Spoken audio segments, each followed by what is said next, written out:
Hey everybody, John here again from the John White Project. Just wanted to share a few things. In episode 1, we talked about going through when the doctor tells you you've got cancer, digesting it, keeping it in your system, and then letting everybody else know what's going on in your life. Like I said, I have my spouse there with me. She took all the information while my head was just full of fluff and white noise and everything like that. So after telling the kids, after telling the parents, the in-laws, everything like that, we let everything settle in with them. They asked tons of questions. We had all the answers. So surgery. I had never had surgery before, so this was a brand new experience. No tonsils removed, no broken arm, nothing. So my surgery was set up for, I believe it was August 13th on 2018. Zip into the future here. Hopefully we'll have a cure for this plague by then. So it was a new experience for me, like getting ready for the great unknown. I'm pretty steadfast in my faith.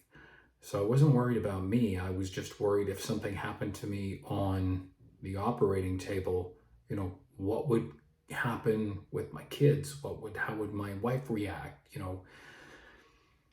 So I was more concerned about that than actually going under the knife. But again, I prayed about it, and it was all good. I was at ease, as humanly possible, So the night before the surgery, my wife and I lay in bed and we talked about it and how things were gonna go. And she had booked off the week after my surgery, and she was going to be there to help me through all the rough patches, the stuff, the great unknown at this point. So I got ready for surgery. They told you to wear a bathrobe, put socks on your feet because of course the hospital's cold. Me being a big Batman fan, I had my Adam West Batman socks on. The doctor laughed. The nurse laughed. You know what? I mean, it's a terrible thing to go through, and I've spoken to a lot of people about going through cancer surgery, cancer treatments, things like that, and they've pretty much all come up with the same thing, that you have to be lighthearted or it just weighs your soul down. So I had Batman socks on. So the nurse came and got me. I kissed my wife. My mom and dad were in the hospital, gave them all hugs and kisses. The nurse walked me around. I entered the medical theater, the surgical theater. The nurse said, "Give me your name and date of birth." Okay. "Do you know why you're here?" "Oh, I know why I'm here." So that was all established. They got me up on the table, the bed, whatever you want to call it. I had to lean forward a little bit because they put like an epidural in my back. The nurse that was behind me said, "You're not going to feel this," and I didn't. It was awesome. The doctor who was holding me, he said, "Yeah, it's we're all good. We have another doctor in here, and he's an excellent doctor as well." So I had two doctors. I had pretty much basically the two best doctors I could possibly have at the hospital working on me. Again, I believe that was an answer to prayer, so that was awesome. So they said, "Okay, here it comes. You might feel, a little bit of warmth." Okay. So I'm talking to the doctor and went, "Oh, there it is." I could feel myself falling into his arms. And then I woke up in the recovery room. My surgery was at 12:30, and at 5 o'clock I woke up. Let me tell you, I had never been knocked out. Well, okay, I had my wisdom teeth taken out, and I was knocked out for that. But the stuff they give you for surgery, ooh, baby, that was awesome. So I wake up, I'm really groggy, not knowing where I am. The nurse that was there, she was helping me. I had some pain in my stomach. Apparently, when they cut you open, they put in another hole. So when the water and the blood and everything like that kind of pool together, it drains into another bag. I didn't know this was going to happen, and they kept talking about the catheter, and I didn't really understand what the catheter was um, until I woke up, and sure enough, it was like, oh my goodness, I know what a catheter is now. So that was strapped to me. Everything was going off to the left-hand side. Um, I was so doped out of it that I could not even walk around. And they want you to walk around right away so you're not developing any blood clots in your legs or anything like that. But there was no way. I was a drunken fool on, anesthesia. So mom and dad and my wife came in, and everything was cool, and I got hugs and kisses, and my parents went home. My wife stayed for a little bit. I had my phone with me, so I texted a few people. My wife put up on Facebook that everything was a success. It was all cool. I had a little bit of dinner, some Jello, and I don't even know what I ate. And then the night wore on, and I got really tired. They did give me something for the pain. I slept until probably around 2 in the morning. The guy in the bed next to me was talking on his cell phone or something really loud. Kind of woke me up. Kind of was in a little bit of pain, so I asked the nurse for some pain meds. She asked the guy to shut up next door. Then I woke up around 9 o'clock in the morning, had a little bit of breakfast. The nurse came in, checked everything. Everything was cool, emptied the catheter, emptied the blood bag. That was good. The doctor came in, said, have you been walking around? I said, no, I was like 2 out of it. He says, well, I need you to walk around. There's no doubt we got to get you up and around to make sure that you can leave the hospital. There's no blood clots and anything like that. And then he explained to me in my hospital bed that the surgery went well.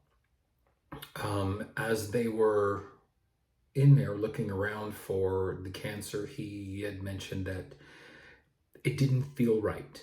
Whatever, had happened to my prostate was not feeling right. So he asked the other doctor, and the other doctor said, yeah, it's all cancerous. It's all got to go. So they took out the entire prostate, all the nerves, everything, and they took out what's called the margin. So it was basically, let me put it this way. If you have a banana resting up against an apple and the banana starts to rot, the skin that's touching the apple skin is going to rot as well. That's called the margin. So they took the prostate, which would have been the banana, pushing up against the fatty cells in my body. So they took out part of the apple, the fatty cells. So that was cool. They didn't want to make any mistakes, so they grabbed everything they possibly could. So everything was cool. My recovery was going to start as soon as I got home. So that was, I was prepared for that. I was prepared for nothing, let me tell you.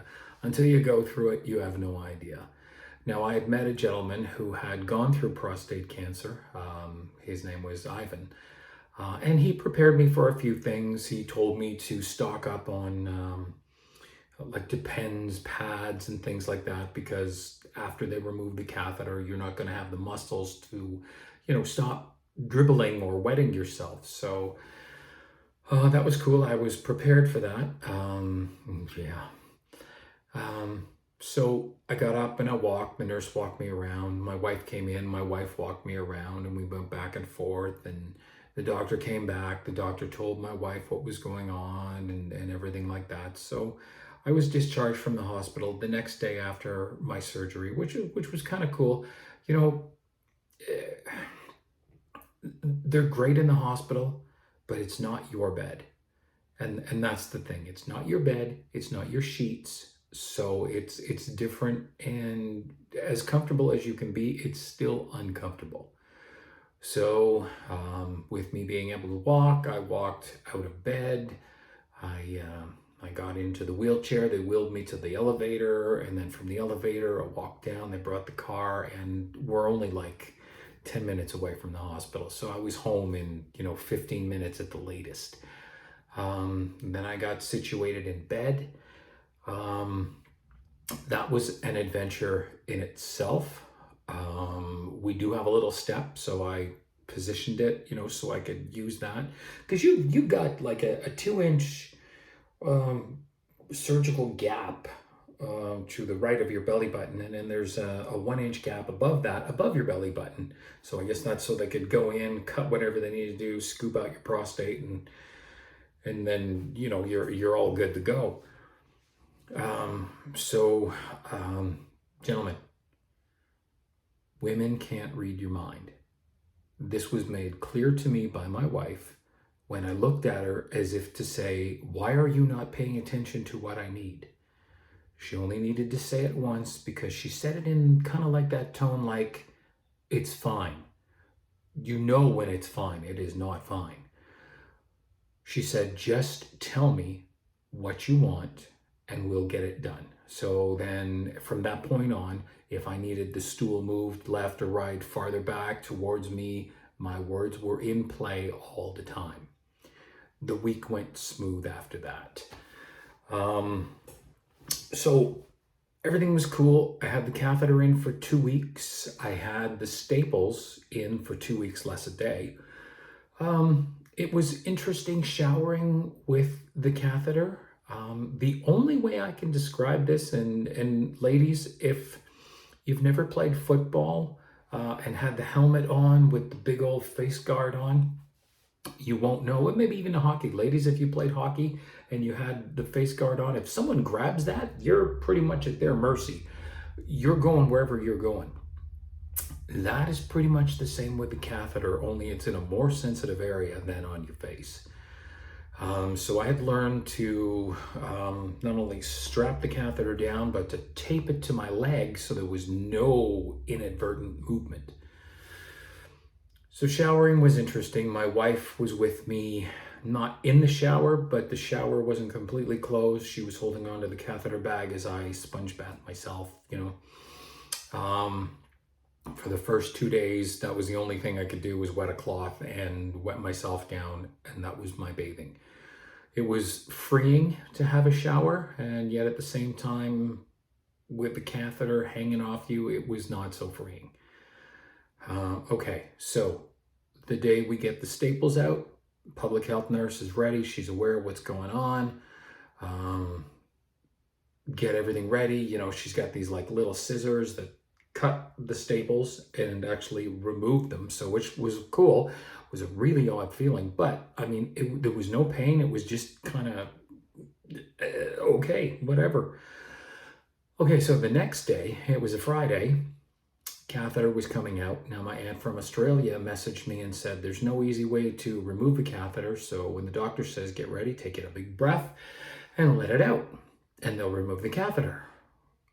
I said, okay. Now, me being naive, I didn't know actually, I knew they removed the catheter, but I wasn't really sure on how they removed the catheter. So the doctor said the same thing as my aunt did. There's no really easy way to do this. So I want you to take in a deep breath. And when I say I'm going to remove it, I want you to let it out really fast and I'll remove the catheter. I said, okay.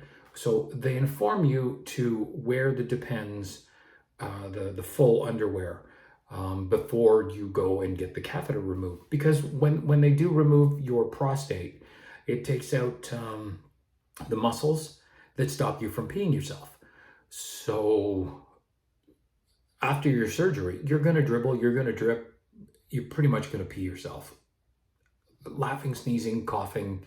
It's pretty much like a pregnant woman. After they've given birth, you're at your bladder's mercy. So they do tell you to prepare by doing Kegel type exercises or pelvic floor type exercises. If you are getting prostate cancer, I recommend a physiotherapist.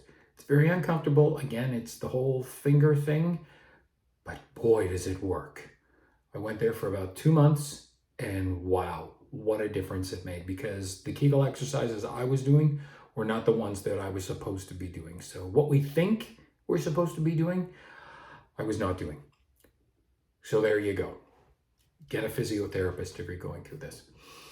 So the doctor said, okay, so I'm going to remove the catheter. I want you to take a big breath, and when I say now, let it all out. I said, okay. He goes, okay, take a big breath that way. He goes, now, and without delay, he pulled the catheter out of me. Honestly, did not know it was going to feel like that. It was like lava coming out. Yeah. And after dribbling for a little while, it was like lava coming out. It wasn't like painful, but it was very warm and uncomfortable. I'm going to end this session here. The next session again will come out in 2 weeks. I was going to title it, What Happens When the Doctor Tells You You Have Cancer Again, but I titled it, Hug Me, I'm Radioactive. Now you know where we're going for the next episode. Please feel free to share this. This is why I am doing this. I want to help as many men as possible, and I want to help as many wives or partners as possible to let them know what to expect. If you know someone who is going to go through prostate surgery, or if they're going through the steps, whatever, please share it. I'm not making any money off of it. This is all for information. It makes me feel good that I'm helping somebody. That being said, if you could subscribe to the channel, that would be fantastic. If you could give me a thumbs up, that would be great as well. As you're scrolling down through the channel, there is also a Buy Me a Coffee. If you're getting something out of this, you know what? Shoot me a coffee. I'd love a Tim's Coffee on you. That'd be great. All right. Be honest. Be true to yourself. Be a good human. Love one another. Peace. I'm out. Thanks for watching.